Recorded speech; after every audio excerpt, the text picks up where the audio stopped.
Breaking tonight, President Trump doing what he does best at a raucous rally in one of the states that helped put him over the top in 2016.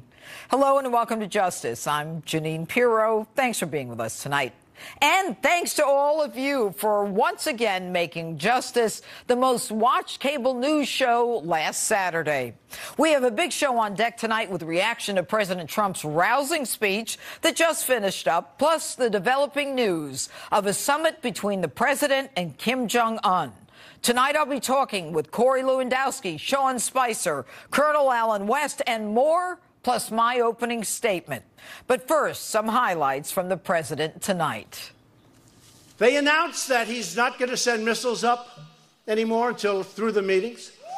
Well, think of that. You know, we were getting a lot of missiles sent.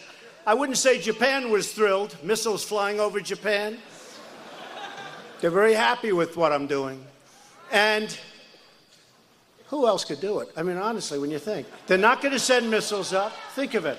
They're not sending missiles up. And I believe that. I believe that. I really do. I think they want to do something. I think they want to make peace. I think it's time. And I think we've shown great strength. I think that's also important. They say they want to stop the missiles. They want to denuclearize. They want to do all of these things. And all of these people are like, they can't believe it. It's unbelievable. I said to my wife, I said, you know, it's amazing. They're really nice tonight. It's really amazing. They're all saying this is an incredible achievement. This is okay. Then I get up in the morning. Some time goes by. Right?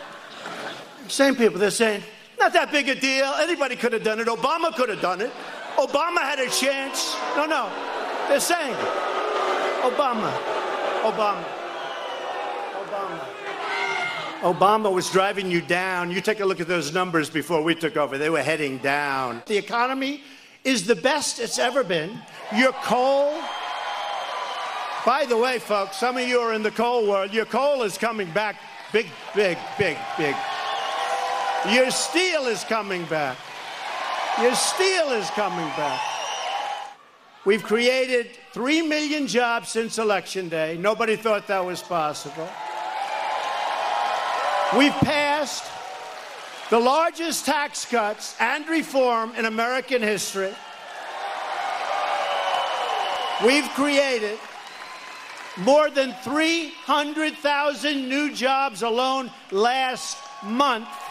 But our new slogan, when we start running in, can you believe it, 2 years from now, is going to be, keep America great, exclamation point. Keep America great. President Trump firing up supporters in Moon Township, Pennsylvania. We'll hear much more from the president later this hour, but now my opening statement. Genius is rarely recognized at the time it occurs. Greatness most often realized not in the moment, but rather in retrospect. As President Trump waged his unique battle to get North Korea's dictator Kim Jong-un to the bargaining table, he was roundly criticized for his style, telling Kim Jong-un as he continued to launch his nuclear warheads on intercontinental ballistic missiles that Kim would be met with fire and fury like the world has never seen. And Trump threatening in no uncertain terms that his nuclear button was bigger and more powerful than the dictator's. And in that back and forth, Kim threatens to send a birthday gift on Independence Day to the American bastards. The name-calling was unprecedented. Madman, rogue, gangster, frightened, barking dog, dotard, rocket man, little rocket man. The criticism, of course, by the American media was relentless. The narrative was that Trump was instigating a nuclear holocaust, that the United States was giving Kim Jong-un no out other than nuclear war. This, in spite of the fact that Kim was repeatedly launching ballistic missiles, threatening their reach to Guam, Hawaii, and the mainland. Trump, of course, in his usual fashion, was undeterred. All the while continuing to impose a slew of economic sanctions, warning that if forced to defend ourselves or our allies, we would have no choice but to totally destroy North Korea. So here we are, March 10th. Little rocket man seeking to sit down with the President of the United States. Never in our history or theirs has this happened. No other president could accomplish this. Not Jimmy Carter, Ronald Reagan, George H.W. Bush, not Bill Clinton, not George W. Bush, and certainly not Barack Obama. All either incapable or unwilling to confront a predictable impending disaster that Trump warned of in 1999, long before he became president. Don't believe me? Listen to the president just 2 hours ago. You know, they're saying, oh, well, Obama could have done that. Trust me, he couldn't have done that. He wouldn't have done that. He would not have done it. And by the way, neither would Bush and neither would Clinton. And they had their shot, and all they did was nothing. In the case of Bill Clinton, it's even worse. He gave more than $4 billion to Kim's father in exchange for North Korea's disbanding and dismantling its nuclear weapons program. This is a good deal for the United States. North Korea will freeze and then dismantle its nuclear program. South Korea and our other allies will be better protected. The entire world will be safer as we slow the spread of nuclear weapons. The United States and international inspectors will carefully monitor North Korea to make sure it keeps its commitments.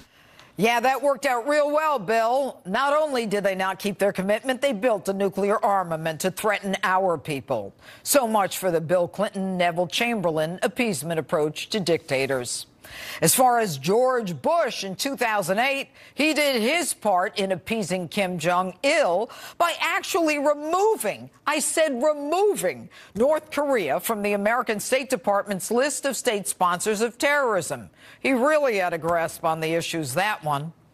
And Barack Obama, in his inimitable fashion and with language we've all heard before, said he was going to, quote, work with all the interested partners in the international community to take appropriate steps to let North Korea know they cannot threaten other countries with impunity.